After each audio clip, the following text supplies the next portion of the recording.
Welcome back to Mountain Men Axes, and today we are going to do a complete guide on filing your axe head. This is going to be the first and last video that you ever need on filing your axe head.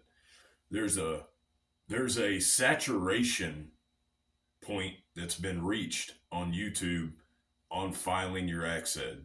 Now, I've still yet to see the right one.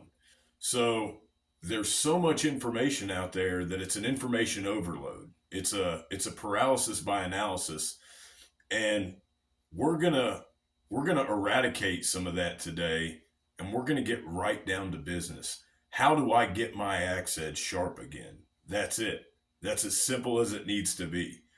Is there different methods of filing your axe head? Yes. There's many different methods that many different people swear by. But today, we're going to show you the fastest and the easiest way to get your axe head sharp again and ready to get back to work.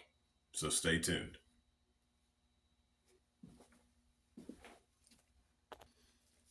All right, so here we are with our True Temper Flint Edge CM McClung Knoxville, Tennessee axe head. This is the only axe head that I have that I can tell has never been sharpened before, right?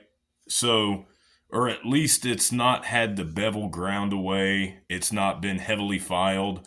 So what we still have here is we still have a very heavy bevel. Let's grab our bevel gauge. Okay.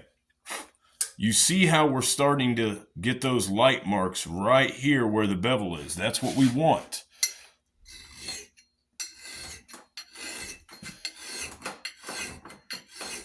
We don't want so much that it's at such of an angle that it's taking bites out of the edge, but we do want that correct angle. So let's go down, make sure we're there. Yep, we're at the angle we want to be at. So from here, we're just going to follow that up. Now this axe was not sharp at the beginning.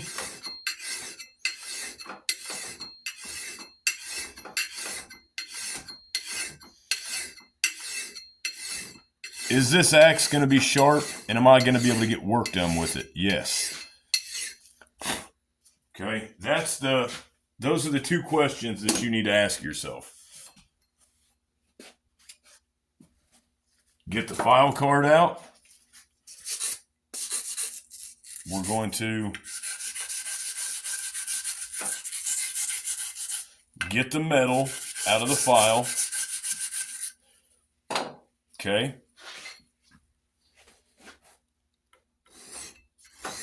It helps if you can put your hand at the tip, and that stabilizes it and keeps it from bending or folding.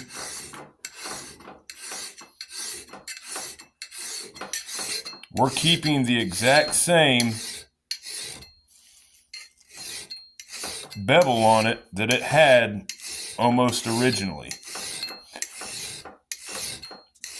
Is that the best for chopping or splitting? I'll let other people be the judge on that. But is it going to get you back to work? Yes.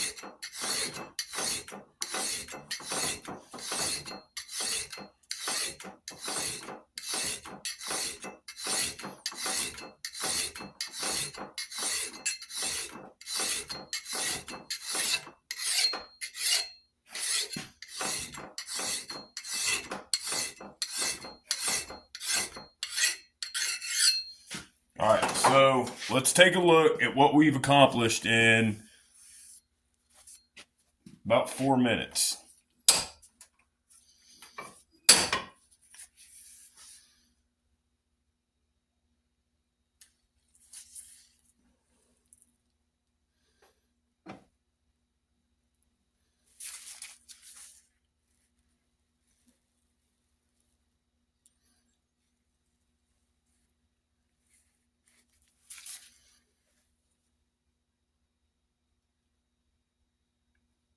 So we've went on the path of least resistance here, and we've just put an edge. So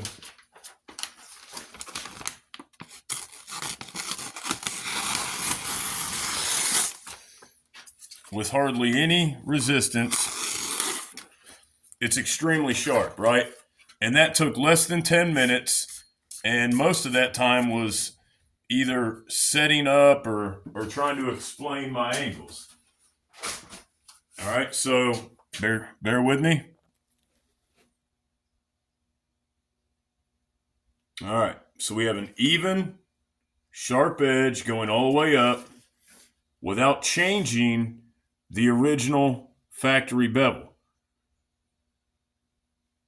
Okay, now if we want to extend this a little bit and just go a little further on the sharpness, we can. We can go further in a few different ways. So with this piece of leather, one of them being take at Hobby Lobby and buy a 99-cent pine board. Okay, make sure it's flat and level.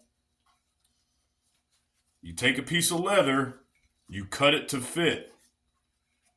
Once you've cut it to fit and you've got it nice and tight, okay, you can get some spray adhesive, which I do have. I bought this. We're going to make a video on it. And take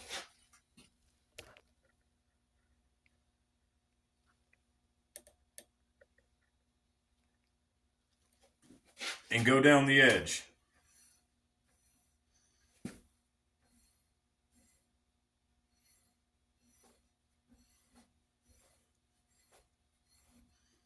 It does have compound on it, this particular piece of leather. We're going overboard now, but we've already gotten it sharp via the file. So none of this is really necessary.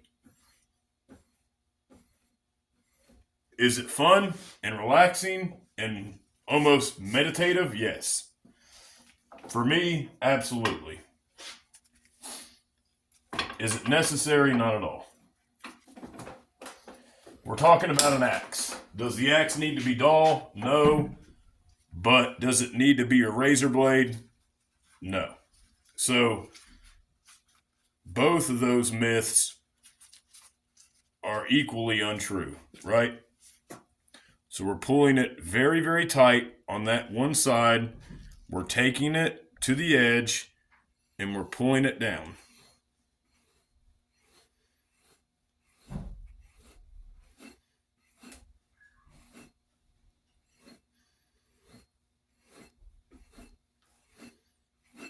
In my opinion, the less we can alter these vintage axes, as far as the collectible ones and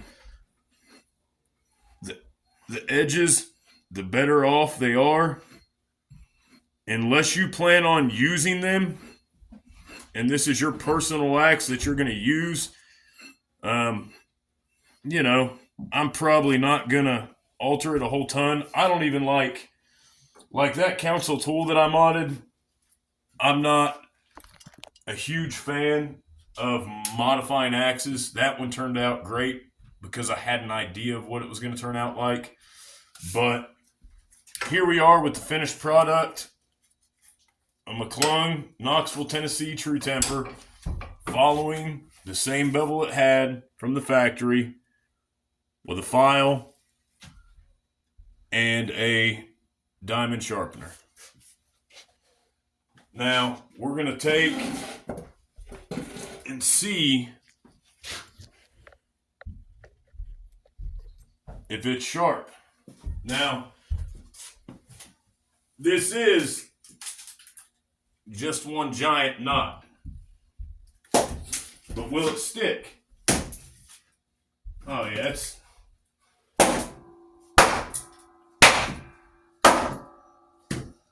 It'll stick. So it's sharp.